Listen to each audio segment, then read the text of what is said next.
Hi everyone, welcome to my kitchen. It's Niko. Thanks for watching again. I hope you're all well. I've been okay lately.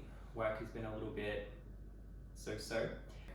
Just trying to focus outside of work at the moment, just keep positive and stuff like that. And yeah, so anyway, make another one of these videos. Some people have asked me to make a specific dish that I've been making for quite a while. It's called Spanakorizo. It's a Greek dish. It's a really kind of country style dish. It's literally spinach rice. The way that my family makes it is that we put a little bit of tomato in as well. Not all recipes have tomato in it, but it gives it a really nice flavor. And again, super easy to make. It also happens to be vegan, gluten-free, so it kind of ticks a few boxes in terms of dietary requirements. But yeah, anyway, let's get started. So today what I'm going to start doing is I've kind of prepared a few of the ingredients. Frozen spinach, I just popped that in a bowl, a can of the diced tomatoes, I've got a cup and a half of rice, and I've got one large brown onion, and I'm just going to dice that.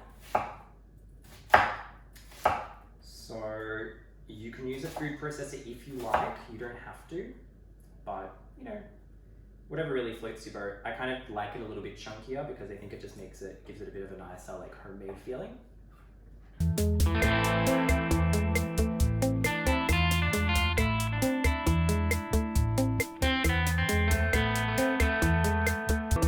Okay, so the onion's all diced up. I've also got 2 cloves of garlic. Now what I'm actually going to do is I'm just going to pop it in with the onion because we cook it at the same time. I'd probably recommend just, cutting it up.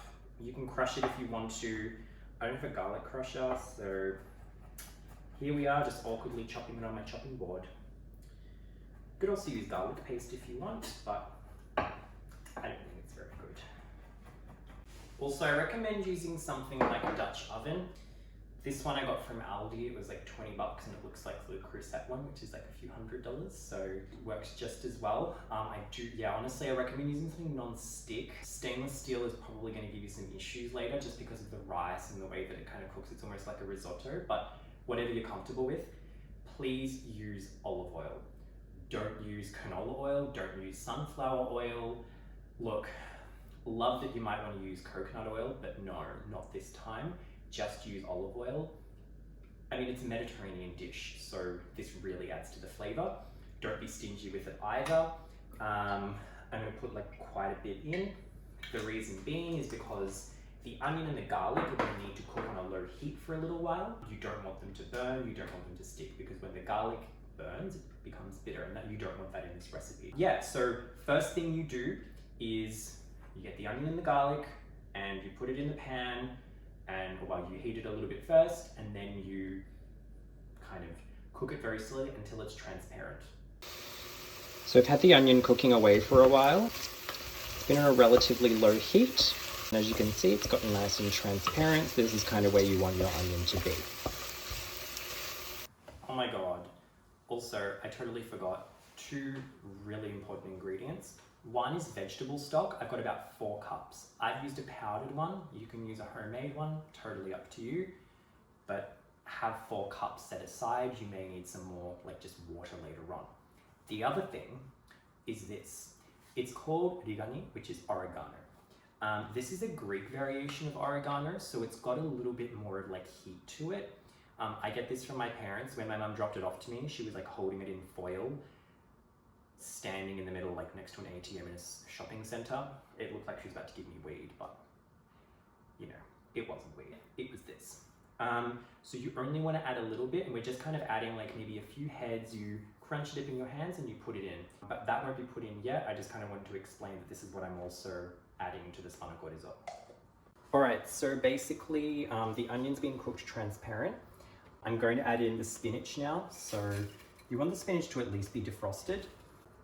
Even, look, if it's still a little bit icy, it's gonna definitely defrost in there. So add all of that in, you mix it through, and probably just turn up the heat to maximum. And the next thing we're gonna do is add in the tomato.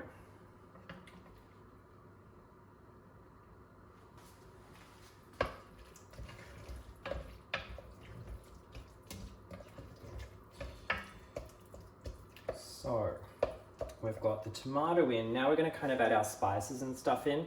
So we'll just add a minute amount of salt, only because we're adding the stock in later and the stock can be a little bit salty. Add in some pepper, as much as or as little as you like. Stir that through.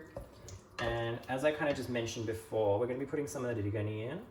Now, we're not going to put too much because it can be quite strong and you don't want to overpower your dish with this, because like I love digani, but too much digani, that's all you're going to taste. So basically like that's all you want. You're just going to kind of rub it together in between your hands and pop it through here. And because it's dried, super easy to kind of just break up into there. And the last thing we're going to add is the stock. So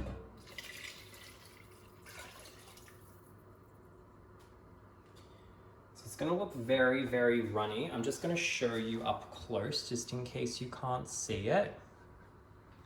But that's how it's going to look. Now, before we add in the rice, we just want to bring this to the boil, okay? So pop it on a high heat and stir it every now and then. And once it comes to the boil, we're going to add in the rice. All right, guys, so she's boiling. Now, what we want to do is add in the rice. I've used an aborio rice, but you can also use any other kind of medium grain rice you like. Remember, it's 1.5 cups. This is going to change relative to the quantity, but I can't do maths, so you can work that out. Now, this is possibly the most kind of demanding part of the recipe because you kind of need to constantly stir it for about 20 minutes. Now, once it starts boiling again, you probably just want to bring the heat down. I don't know, I might do it on like a 7 on the induction. So it's like a little bit higher than medium. The reason why you need to keep stirring it is because if you don't, it's going to settle to the bottom and the rice is going to burn and it's going to stick and it's going to be really shit. So just kind of, look, you don't need to be here constantly, but come back every minute or so. So I mean, you pretty much just want to be here. So this has been cooking for about 20 minutes. It's pretty much done. I might just try and see how the rice is going. Yep, cool. Look, you can cook it until a bit more of the liquid evaporates off, it's up to you. Even if you take it off the heat, it's still going to be cooking for a bit because the heat's just basically so intense. Yeah, I mean, this is pretty much done. So yeah, we can probably serve it up soon. Okay, so this is all cooked up. It's looking pretty good. So I'm just going to serve it in a big bowl. A really interesting thing that I learned when I was doing a bit of research about this dish was it can be served cold, can be served hot, obviously. Huge amount of variations. So, I mean, feel free to add to it. You don't have to add tomato. You could probably add, you know, some kind of like zucchini to make it a little bit more buttery if you wanted to. I mean, there's plenty you can do. A lot of people serve it with some grated cheese on top. It's common to use a cheese for this dish called kefalo graviera, which, sorry, my pronunciation is probably butchered, but it's like, literally means headstone cheese, like tombstone cheese, because it's like quite slabby like that. It has like a nice, like bitey taste, you know, similar to like a pecorino or something like that. You can use that. Look, you could put a parmesan on top. Probably not going to kill anyone. Yeah, and adds a nice tang to it as well. Look, I don't add a huge amount of salt to my dishes, so if you feel like you want to add more salt, feel free. Some people also put yogurt on top. It'd be really nice and refreshing as well. Yeah, keeps, you can freeze it. Very, very economical to make. So if you're looking for something like to do some easy, you know, sides for your dinners during the week or something for meal prep for lunches, then this is probably a really good thing to do. And because it doesn't have any meat or dairy in it, it's probably going to keep relatively well. This is our Spanakorizo. I'll point the camera down to it so you can get a good look at the finished product. And look, there we have it. They've got our Spanakorizo. Yeah, so it's super easy to make, really versatile. But yeah, give it a go. Let me know how you go with it. And yeah, again, thanks for watching and I'll see you next time. Bye.